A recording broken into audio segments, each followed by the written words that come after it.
जय नागोमी देव, जय नागोमी देव। आज नागिस्तान के नागवीरों ने अपनी विजय परंपरा कायम रखी है।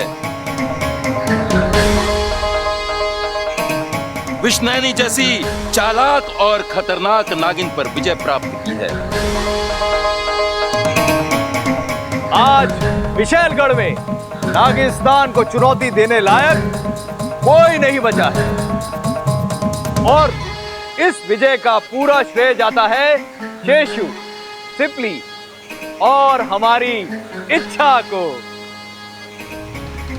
आज का दिन वाकई में नागिस्तान के लिए बड़ा ही शुभ दिन है।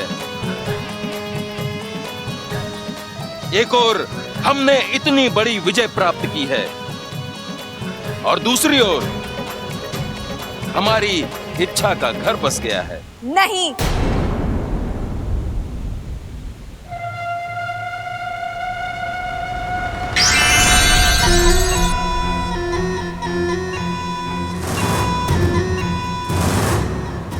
ये शादी नहीं है।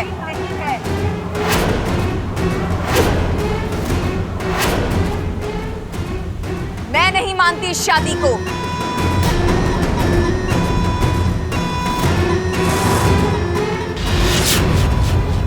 सुरसुरी, तुम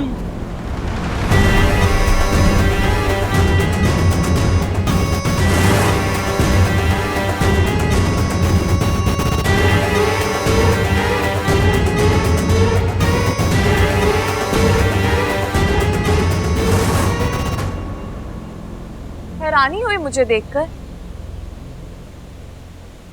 अरे हाँ, आपने सोचा होगा सुरसुरी दुखी है। कई महीनों से उसने अपने आप को कमरे में बंद कर रखा है, तो वो तो बाहर आएगी नहीं। तो उसके पीठ पीछे अगर इच्छा की अवैध शादी के लिए हाँ कर भी दे तो कौन सा उसे पता चलेगा? इच्छा की शादी अवैध नहीं है। उसने पूरे रीति रिवाजों, नियमों के साथ शादी की है। अच्छा, लगता है आप नागिस्तान के नियम भूल गए,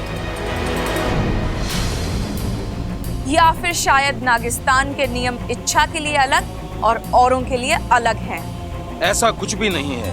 अगर ऐसा नहीं है तो क्यों मुझे एक इंसान से शादी करने से रोका गया था? और आज वही सब इच्छा को करने के लिए छूट दी गई है। उसके पीछे एक वजह है। क्या वजह है? वो मैं तुम्हें नहीं बता सकता। अगर आप वजह नहीं बता सकते तो ठीक है, मैं भी देखती हुई ये शादी कब तक और कहां तक टिकती है। फन खराब हो गया है तुम्हारा। एक नागिन होकर दूसरे नागिन का बुरा चाहती हो? हाँ, चाहती हूँ। जो खुशियां मुझे नहीं मिल पाई वो मैं इच्छा को नहीं मिलने दूंगी। आप इच्छा को नागिस्तान वापस बुलाइए या मैं वहां जाकर ले जाओ इसे और बंद कर दो इसे इसके कमरे में। और हाँ, ध्यान रहे कि ये अपने कमरे से बाहर ना निकल पाए।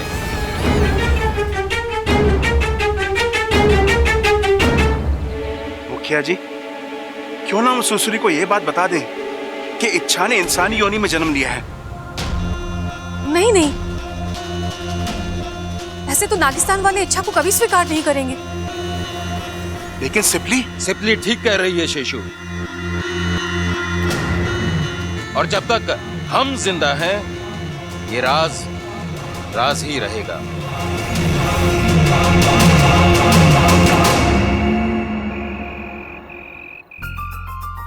इच्छा, तू शायद दुनिया की पहली ऐसी दुल्हन है जिसका मायका और ससुराल दोनों एक ही है। जिस घर से विदाई हुई उसी घर में गृह प्रवेश हो रहा है। वाकई दीदी, बहुत किस्मत वाली हूँ मैं। कल तक इस घर की बेटी थी और आज बहू बन गई। अब इन दोनों रिश्तों से इस घर की सेवा करूंगी मैं। अच्छा चल, गृह प्रवेश के लिए देर हो रही है। दीदी मुझे प्यास लग रही है, मैं थोड़ा पानी पीकर आऊं? धत, गृह प्रवेश से पहले घर के अंदर जाएगी क्या? तू यहीं पे रुक, मैं पानी लेके आती हूँ। ठीक है। देवर जी, ख्याल रखना।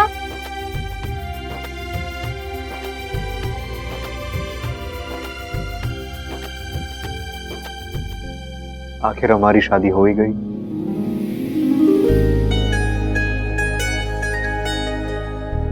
इच्छा,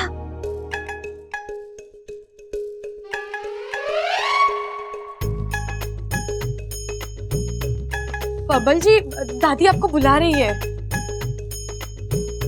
नहीं तो? अरे मुझे आवाज सुनाई दे रही है, जाइए। अच्छा, हाँ जाइए जाइए।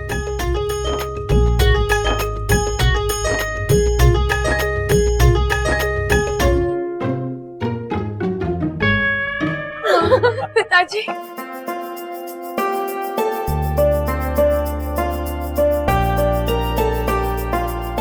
आप दोनों यहाँ? हाँ, तुझे नागिस्तान की रस्में समझाने आए। नागिस्तान की रस्में? एक सपोली, अपना गांव, अपनी रस्में, वो सब दिल के करीब होती है ना। अब शादी की रस्में तो नागिस्तान के मुताबिक नहीं हुई, शादी के बाद की जो 2-4 रस्में हैं वो कर ले। ये सब क्या कह रहे हैं? बंद कीजिए मजाक। मैं मजाक नहीं कर रहा हूँ। पिताजी, आप किन रस्मों की बात कर रहे हैं? तू ना इनकी बातों पर ध्यान मत दे। सुनने दो ना माँ, बोलिए ना पिताजी। आसान सी रस्में हैं। सबसे पहली रस्म, तुझे अपने ससुराल वालों के सामने नागिन नृत्य करना होगा। और दूसरी रस्म, तुझे दामाद जी को मतलब बबल को अपनी गोद में उठाना होगा। और तीसरी सबसे महत्वपूर्ण रस्म, तुझे अपने ससुराल वालों को दूध से नहलाना है। आप इसे क्यों धर्म संकट में डाल रहे? और इसके ससुराल वाले इंसान हैं, नाग नहीं। ये उनके सामने ये सारी रस्में कैसे कर पाएगी? देखो सिपली, रस्में रस्में होती हैं। अगर दिल से की जाए तो किसी तरह भी हो सकती है। ठीक है, इंसानों को थोड़ी बहुत अजीब लग सकती हैं। थोड़ी बहुत? हाँ, कुछ ज्यादा ही लग सकती हैं, लेकिन रस्में तो करनी पड़ेंगी ना। कैसे करेगी? ससुराल वाले इससे 10 सवाल पूछेंगे, क्या जवाब देगी ये? देखो इच्छा, तुम ये रस्में करोगी या नहीं?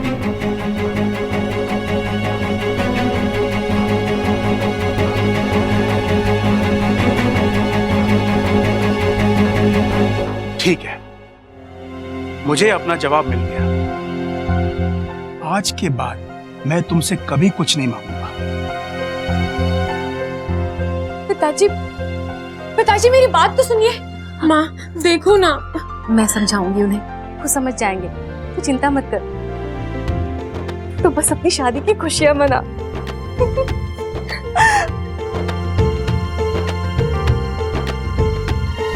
इच्छा, माँ आप जाइए जल्दी।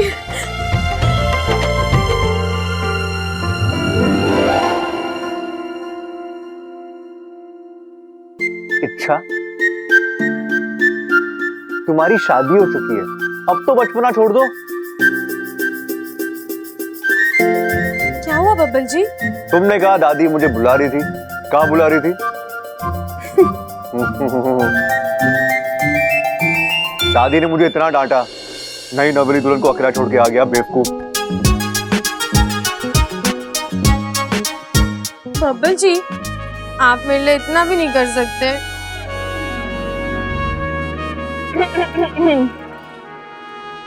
इच्छा, पानी। चलो तैयारी हो गई है, आ जाओ। चले? जी चलो।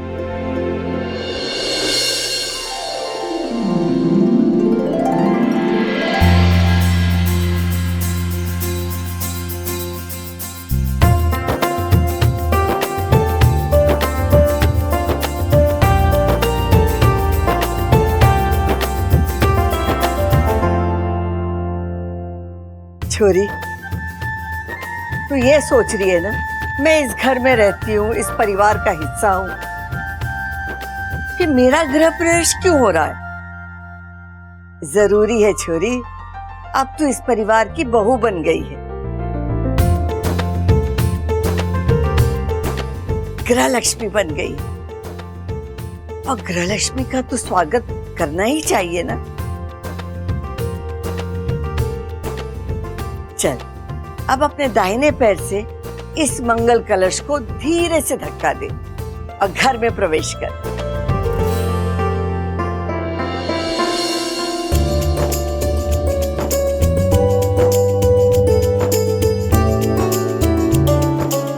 चलना छोरी।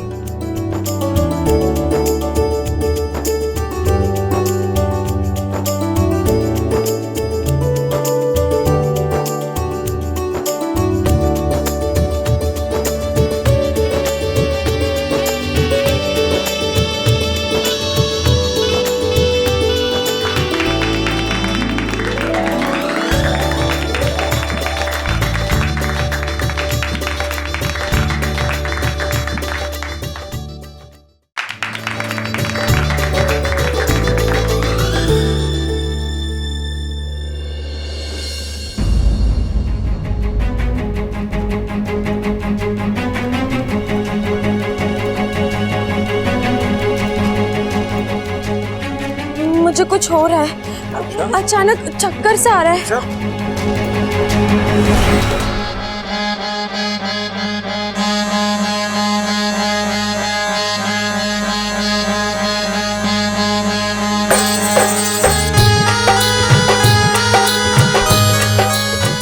अरे दादी यो कैसा चक्कर है?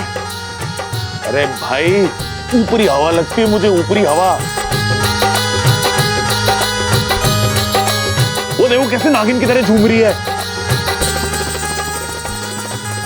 भाई अच्छा मान गया तुझे, मुझे पता था तू अपने पिताजी को कभी नाराज नहीं करेगी। देखा कितना अनोखा नागिन नृत्य कर रही है अपनी इच्छा। इतना अच्छा नागिन नृत्य तो तुमने भी कभी नहीं किया था अपने ससुराल वालों के सामने।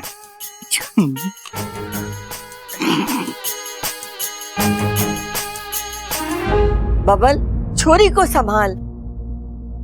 जी दादी।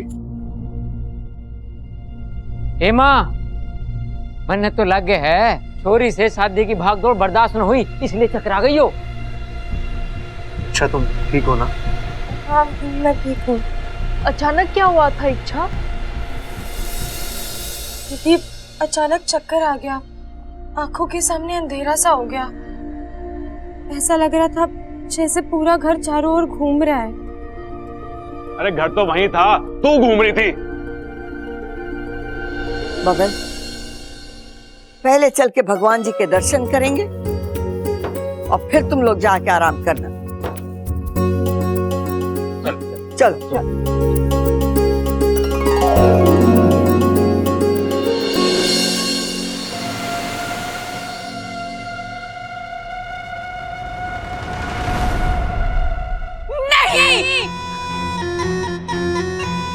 सुरसुरी ये भेदभाव बर्दाश्त नहीं करेगी। इच्छा के साथ वही होगा जो मेरे साथ हुआ था। नागिस्तान वासियों, गलती तुमने की है, नियम तुमने तोड़े हैं। ये सजा इच्छा भुगतेगी।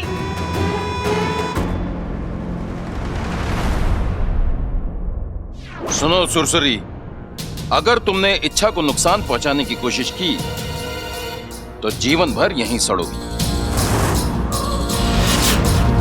मुखिया जी, अगर आप एक जिद्दी हैं तो मैं 10 जिद्दी हूँ।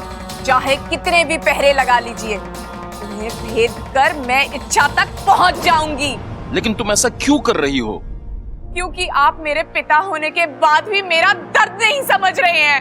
मैं समझ रहा हूँ सबोली। अगर समझ रहे हैं तो मेरे साथ ये अन्याय क्यों कर रहे हैं?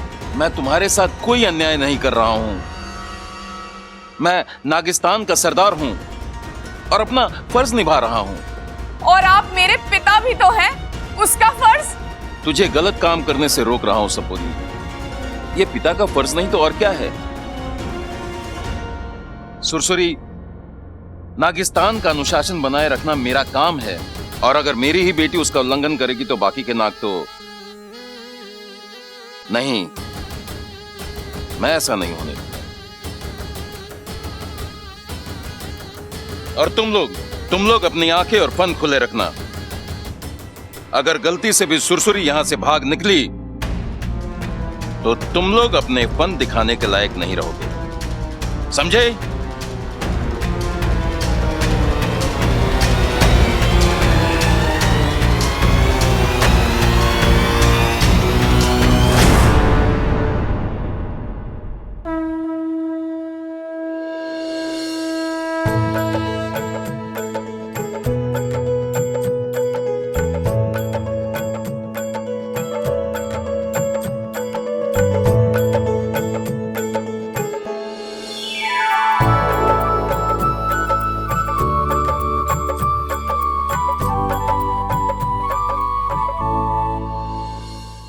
कीजिए। नहीं नहीं, अब रुकने को मन नहीं कर रहा। मेरी सपोली तो। मेरी सपोली सब कहने पर की बातें हैं। क्या मतलब? मतलब ये कि कोई पिता अपनी बच्ची को इस तरह मुश्किल में डालता है क्या? अरे जब वो खुशी खुशी सारी रस्में कर रही है तो तुम्हें क्या तकलीफ हो रही है? क्योंकि मैं जानती हूँ उसे ये रस्में करने में कितनी तकलीफ हो रही है। एक रस्म तो उसने किसी तरह भी कर ली, तो आगे की रस्म वो नहीं कर पाएगी। वो मेरी सपोली है, रस्में तो पूरी करेगी, बस देखना ये है कि कैसे करती है।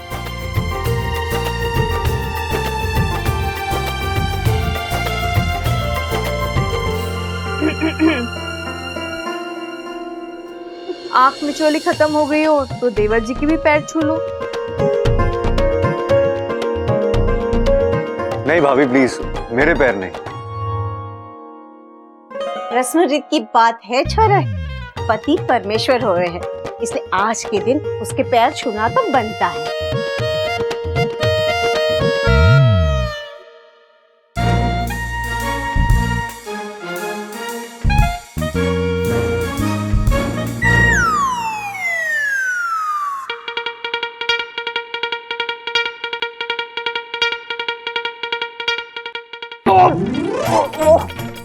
अरे क्या क्या कर रही हो?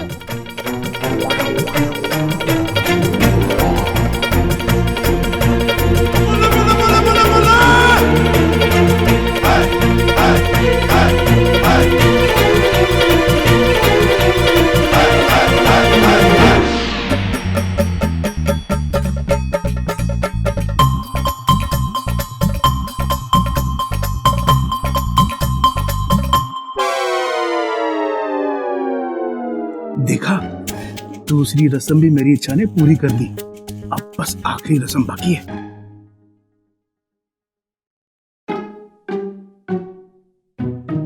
बब्बल, अरे क्या हुआ? अचानक गिर कैसे गया तू? कुछ नहीं पिताजी, वो घर में सबसे छोटा हूँ ना, तो पैर छुपाने की आदत नहीं है। पीछे हट रहा था, फिसल गया। तुम्हें तो मैं बाद में देख लूंगा। अरे छोटे, कुछ देखा तूने? हाँ भाई देखा, इच्छा ने बब्बल को गोद में उठा लिया। बेचारा बब्बल। अरे अब बबल बेचारा कैसे हो गया? अरे भाई इच्छा ने सबके सामने बब्बल को गोद में उठा लिया। तो अकेले में उसका क्या हाल करेंगे?